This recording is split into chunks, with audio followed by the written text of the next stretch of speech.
આજકાલ કોઈ પણ ઉંમરની વ્યક્તિને વાળ ખરવાનો પ્રશ્ન કે વાળ સફેદ થવાનો પ્રશ્ન સતાવે છે. તો આજ ડિમ્પલ્સ ડિસીઝમાં આંબળાનું તેલ તો તૈયાર થશે, પણ તે તેલમાં 2 સિક્રેટ સામગ્રીઓનો ઉપયોગ કરીશું, જેથી માત્ર 2 થી 3 દિવસમાં તમારા ખરતા વાળ બંધ થઈ જશે. અને જો નાની ઉંમરમાં તમારા વાળ સફેદ થવા લાગ્યા છે તો ધીમે ધીમે તે કાળા થવા લાગશે. વાળ કાળા થશે, લાંબા થશે, ભરાવદાર થશે અને ચમકદાર થશે. બસ થોડું તેલ બનાવતી વખતે ધ્યાન રાખવાનું છે અને 2 સિક્રેટ સામગ્રીનો ઉપયોગ કરવાનો છે. તો ચાલો એકદમ ફાયદાકારક આંબળાનું તેલ બનાવવાનો વિડીયો શરૂ કરીએ. તો જેમના માટે 10 થી 12 નંગ જેટલા આંબળા લીધા છે, તેના સાદા પાણીથી ધોઈ અને સૂકવી લીધા છે. મતલબ આંબળામાં કોઈ પણ પ્રકારનું પાણી ના રહે તે ખાસ જોવાનું. અને પછી આ રીતે તેને રફલી ચોપ કરી લેવાના. તમે અહીંયા ખમણી પણ શકો છો. ગાઈઝ, આંબળા ખાવાથી તો ખૂબ જ ફાયદા થાય છે, પણ તેનું તેલ બનાવીને જો ઉપયોગમાં લેવામાં આવે ને તો પણ તેના ફાયદા થાય છે. આંબળા છે તે કુદરતી રીતે વાળને કાળા કરે છે, ભરાવદાર બનાવે છે, ચમકદાર બનાવે છે અને ખરતા વાળને અટકાવે છે. તમને લાગશે કે આંબળાનું તેલ માર્કેટમાં મળે છે, તેનો ઉપયોગ ના કરી શકીએ, તો આ ઘરે મહેનત ના કરવી પડે. બહાર તમને આંબળાનું તેલ જરૂરથી મળી જશે, પણ તે એટલું હેલ્ધી નથી હોતું. તેમાં ભેળસેળ હોય છે અને તેના એસેન્સથી તેલ જનરલી બનાવતા હોય છે. તો તે તેલથી એટલા ફાયદા નહીં થાય જેટલા ફાયદા આપણે આ રીતે તૈયાર કરીને મેળવી શકશું. તો હવે આપણે આંબળા છે તેના આ રીતે ટુકડા કરી લીધા છે, તેને આપણે મિક્સરના જારમાં લઈ લઈશું. અને હવે આપણે ઉપયોગમાં લેશું પહેલી આપણી સિક્રેટ સામગ્રી, અને તે છે મીઠા લીમડાના પાંદ, જે લગભગ 1 કપ જેટલા આપણે લેશું.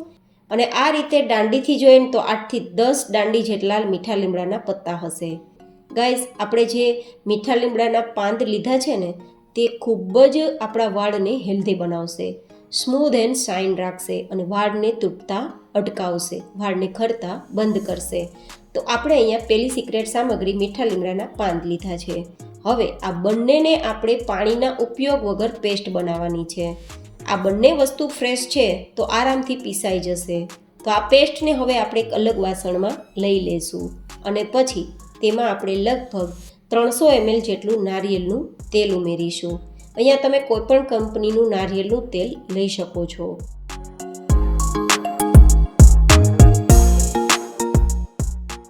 હવે આપણે તેને ગેસ ફ્લેમ પર રાખીશું અને એકદમ ધીમા ગેસની ફ્લેમ પર સતત ચલાવીને જ્યાં સુધી આપણી આ પેસ્ટ અને આપણું આ તેલ બંને છૂટું ના પડી જાય અને આપણી આ લીલી દેખાતી પેસ્ટ થોડી બ્રાઉન કલર પર ના આવી જાય ત્યાં સુધી આપણે તેને ગરમ કરવાનું છે. એકદમ ધીમા ગેસની ફ્લેમ પર કરવાનું છે.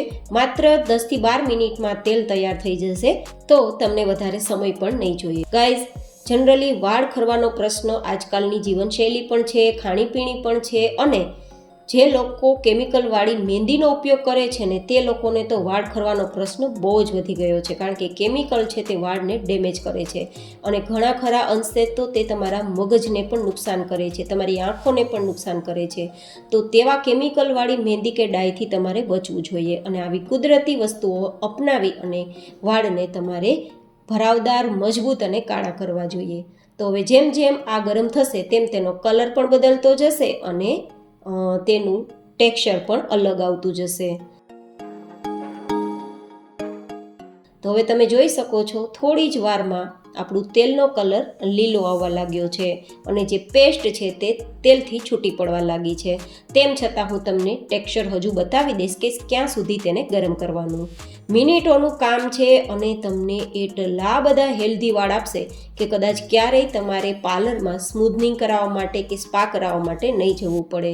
કુદરતી રીતે અને એકદમ ઓછી સામગ્રીઓના ઉપયોગથી સસ્તા ભાવે ઘરે આ તેલ તૈયાર કરી તમારા વાળને તમે ખૂબ જ સુંદર બનાવી શકો છો. અત્યારે તમે જુઓ, આનું ટેક્સચર એકદમ બ્રાઉન ઉપર આવી ગયું છે અને પહેલાં કરતાં તેલ અલગ થઈ ગયું છે. તો આ બંને વચ્ચેનો ડિફરન્સ પણ તમને બતાવી દઉં. તો આ બંને વચ્ચેનો ડિફરન્સ જુઓ, પહેલાં કલર એકદમ લીલો હતો અને હવે થોડી વાર બાદ થોડો બ્રાઉન થયો છે, પણ હજુ તેલ તૈયાર નથી થયું. હજુ પણ આપણે તેલને ગરમ જ કરવાનું છે. તો હવે જેમ જેમ એ ગરમ થતું જશે ને તેમ ફીણ થતા જશે આપણે જે પેસ્ટ બનાવી છે ને તેમાં પાણીનો ભાગ હશે ને તે બળશે, જેથી આ ફીણ થશે. અને આ બધા જ ફીણ જેમ જેમ બેસતા જશે ને તેમ તેમ આપણું તેલ અને પેસ્ટ બંને છૂટા પડતા જશે. એટલે કે આ પેસ્ટથી આપણું તેલ છૂટું પડી જવું જોઈએ અને આપણી જે આ પેસ્ટ છે તે પહેલાં કરતાં બ્રાઉન પણ થઈ જશે અને તેનો દાણો થોડો ક્રિસ્પી થઈ જશે. હવે તમે જુઓ, તેલથી આ પેસ્ટ છૂટી પડી ગઈ છે અને દાણો પણ પહેલાં કરતાં વધારે બ્રાઉન થઈ ગયો છે. અત્યારે જુઓ તમે, તેલ અલગ થઈ ગયું છે અને પેસ્ટ અલગ થઈ ગઈ છે. તેમ છતાં આ રીતે એકવાર દાણાને ચેક કરી લેવાનો. દાણો છે ને તે તેલમાં ગરમ થવાના કારણે ક્રિસ્પી થઈ ગયો હશે. મતલબ હવે આપણું તેલ પરફેક્ટ તૈયાર થયું છે. તો પહેલાં જુઓ કેવું હતું અને અત્યારે જુઓ કેવું ટેક્સચર છે. તો આવું ટેક્સચર આવે ત્યારે સમજવાનું તેલ તૈયાર થઈ ગયું છે. તો હવે આપણે બીજી સિક્રેટ સામગ્રીનો ઉપયોગ કરશું, જે આપણા વાળને ભરાવદાર બનાવશે, કાળા બનાવશે અને 2 જ દિવસમાં તમારા વાળ છે તેને ખરતા બંધ કરશે અને વાળને ખૂબ જ ચમકદાર બનાવશે. અને તે છે તલનું તેલ. લગભગ 200 ml જેટલું છે. તો કુલ ટોટલ આપણે 500 ml જેટલું તેલનો ઉપયોગ કર્યો છે. 300 ml નારિયેળનું તેલ છે અને 200 ml જેટલું તલનું તેલ છે. હવે આપણે વધારે ઉકાળવાનું નથી. માત્ર 1 મિનિટમાં આપણું તલનું તેલ છે તે આંબળાના તેલ સાથે મિક્સ થઈ જશે. અને જો તલના તેલમાં કોઈ પણ પ્રકારની ઇમ્પ્યુરિટી હશે તો એ દૂર થઈ જશે અને એકદમ તેલ આપણું હેલ્ધી થઈ જશે. તલના તેલના ફાયદા મારે તમને કહેવાની જરૂર નથી. તલનું તેલ ખાવામાં પણ હેલ્ધી છે અને વાળમાં લગાવવામાં પણ હેલ્ધી છે. તો આ રીતે બંને તેલ મિક્સ કરશું. તલનું તેલ ઉમેરવાથી 2 ફાયદા થશે. વાળ તો ભરાવદાર અને ચમકદાર બનાવશે જ, પણ આપણું નારિયેળનું તેલ શિયાળાના કારણે જનરલી જામી જતું હોય ને, તો તલનું તેલ મિક્સ થશે તો નારિયેળનું તેલ પણ જામશે નહીં, આ જ ટેક્સચરમાં રહેશે, જેથી તમારે વારંવાર ગરમ પણ નહીં કરવું પડે.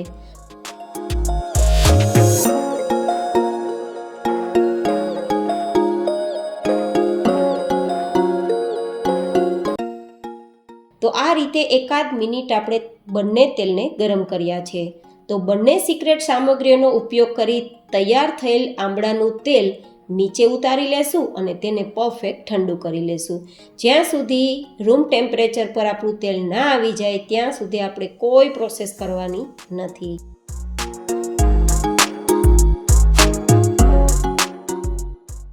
હવે આપણું તેલ ઠંડુ થઈ ગયું છે. હાથથી ટચ કરીએ તો બિલકુલ ગરમ નથી લાગતું અને આપણી પેસ્ટ તળિયે બેસી ગઈ છે. જો, અને તેલ ઉપર આવી ગયું છે.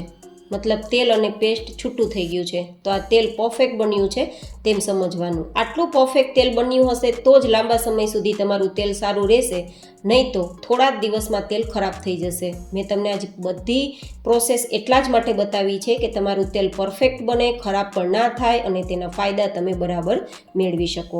હવે આપણે એક વાસણ ઉપર ગરણો રાખીશું, તેના ઉપર કોટનનું કપડું, જેનાથી આપણે તેલ ગાળી શકીએ અને પેસ્ટ અને તેલને અલગ કરી શકીએ. તો આ બધું જ તેમાં ઉમેરી દઈશું અને પછી બધા જ આ કપડાના કોર્નરને ભેગા કરી અને એક પોટલી જેવું તૈયાર કરીશું.